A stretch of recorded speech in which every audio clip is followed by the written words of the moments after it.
Assalamualaikum warahmatullahi wabarakatuh. Selamat pagi rekan-rekan semua. Jadi untuk pertemuan hari ini kita akan membahas tentang materi Integrated Marketing Communications. Nah, apa sih sebenarnya Integrated Marketing Communications ini? Saya akan menjelaskannya. Jadi untuk Integrated Marketing Communications ini akan kita bahas menggunakan materi yang sudah saya siapkan.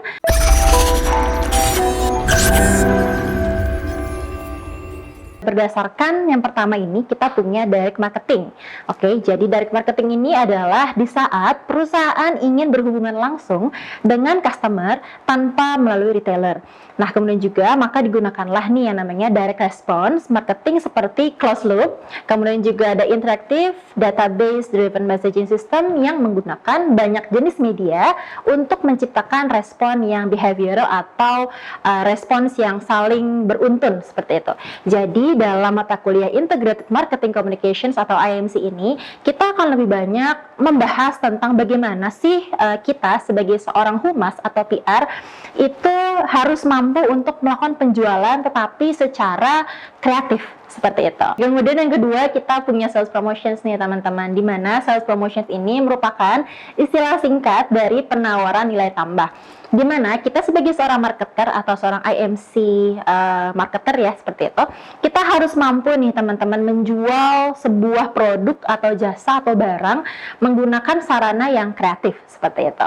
Nah, kemudian IMC ini dalam hal sales promotions ini adalah dirancang untuk bisa menggerakkan dan mempercepat respons dari customer seperti itu.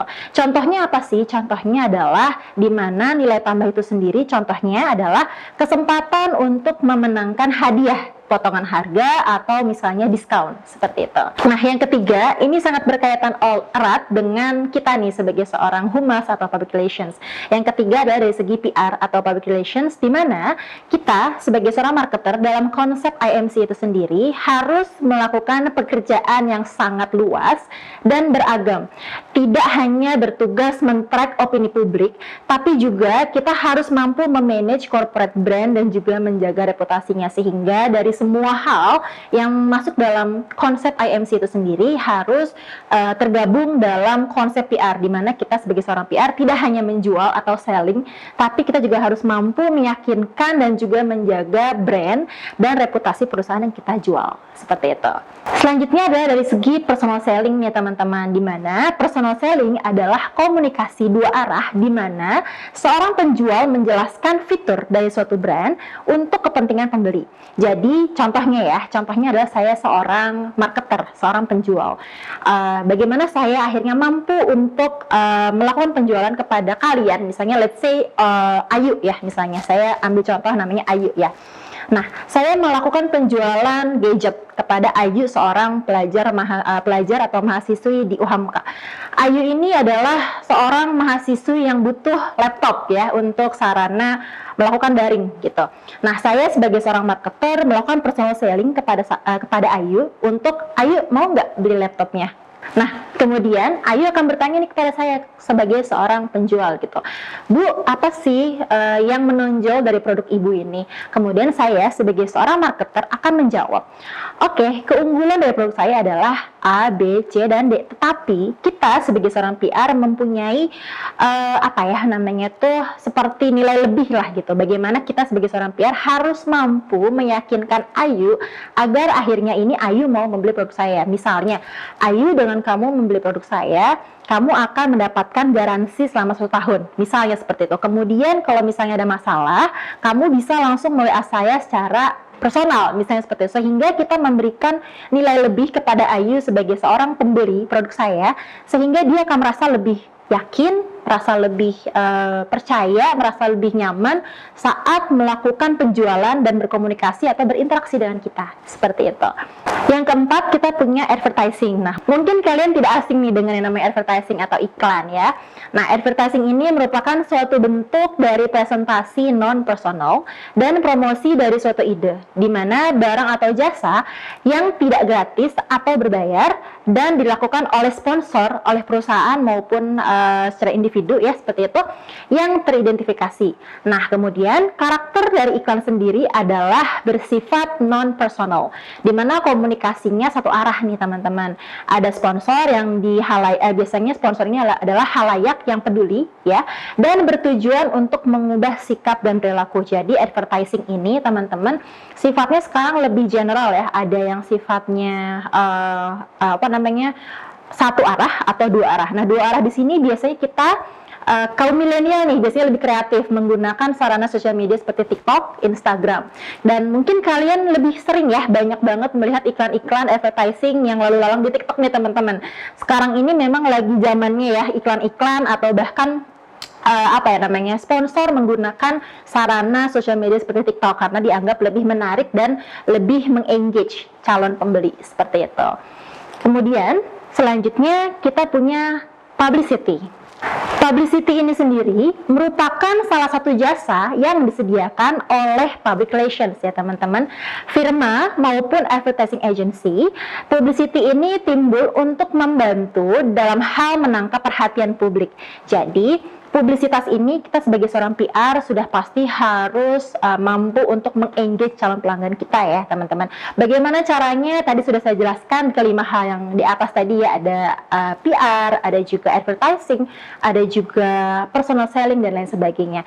Nah, itu merupakan cara kita sebagai seorang marketer untuk melakukan publisitas teman-teman, sehingga saat kita melakukan publisitas masyarakat akan tahu, oh kita menjual produk ini nih, oh perusahaan ini menjual produk ini dan ternyata produknya bagus, seperti itu. Jadi itu adalah kaitannya promosi, kaitannya personal selling dengan publisitas adalah kita sebagai seorang PR harus mampu memboost apa sih yang kita punya di perusahaan kita, apa sih yang kita jual di perusahaan kita melalui publisitas, seperti itu. Selanjutnya adalah event dan sponsorship teman-teman. Nah, mungkin kalian juga sering denger nih kata-kata sponsorship ini ya teman-teman.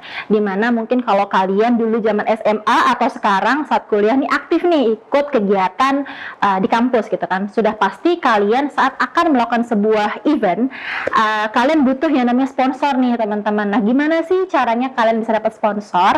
Adalah dengan misalnya datang langsung ke perusahaan atau membuat proposal terhadap suatu perusahaan untuk dimintai dana atau bantuannya lah istilahnya seperti itu. Nah, sponsor ini tidak melulu harus berupa uang teman-teman, tapi juga bisa berupa barang atau berupa jasa. Nah, event atau sponsorship ini bisa kalian lihat contohnya di acara Asian Games 2018 kemarin teman-teman ya, dimana sponsor dari acara ini tuh banyak banget teman-teman, tidak hanya dari satu perusahaan tapi juga banyak perusahaan, bahkan pihak kementerian pun ikut memberikan sponsor seperti itu. Jadi itu salah satu contoh ya, salah satu penjelasan terkait apa sih event dan sponsorship seperti itu. Nah, kemudian kita punya interactive marketing nih teman-teman. Nah, kalian mungkin dulu pernah dengar atau nggak asing sama yang namanya iklan Tokebi atau iklan Happy Call ya. Mungkin ibu kalian nih di rumah seneng banget ngeliatin iklan di TV channel yang O-Shop ya dan lain sebagainya. Nah, itu merupakan salah satu bentuk dari interaktif marketing teman-teman, di mana kalian hanya duduk manis di rumah tapi kalian merasa bahwa yang ada di TV itu mengajak kalian berkomunikasi gitu, mengajak kalian berinteraksi dengan cara mengajak kalian untuk membeli produknya walaupun hanya melihat di televisi seperti itu. Jadi itu merupakan suatu hal yang menarik ya teman-teman. Jadi begini, sebelum adanya promosi melalui media online seperti sekarang, TikTok, Instagram, dan lain sebagainya, interaktif marketing ini merupakan salah satu cara marketer untuk melakukan penjualan. Nah, ini merupakan salah satu pionir lah ya, pionir dalam segi penjualan. Karena apa? Karena pada zaman tersebut mungkin sosial media belum banyak digunakan seperti saat sekarang ya. Nah, dengan cara menggunakan interaktif marketing tadi yang saya contohkan melalui channel TV, penjualan ya, O-Channel dan sebagainya, mereka mampu nih teman-teman untuk menggaet calon pembeli melalui hanya media televisi aja gitu. Nah, contoh-contoh yang simpel ini bisa membuat pelanggan ini merasa bahwa oke, kayaknya meyakinkan nih karena dia bisa langsung loh teman-teman melihat bagaimana cara memasaknya, bagaimana cara pembersihan si produk tersebut dan lain sebagainya, sehingga banyak banget nih kaum ibu-ibu ya yang dulu sempat kepincut buat beli Tokebi atau Happy Call seperti itu. Kita akan membahas tentang IMC lebih dalam lagi ini di materi selanjutnya. Mungkin untuk saat ini pertemuan sekarang kita sudahi dulu. Kurang lebihnya saya mohon maaf. Wabillahi taufiq wal hidayah. Wassalamualaikum warahmatullahi wabarakatuh.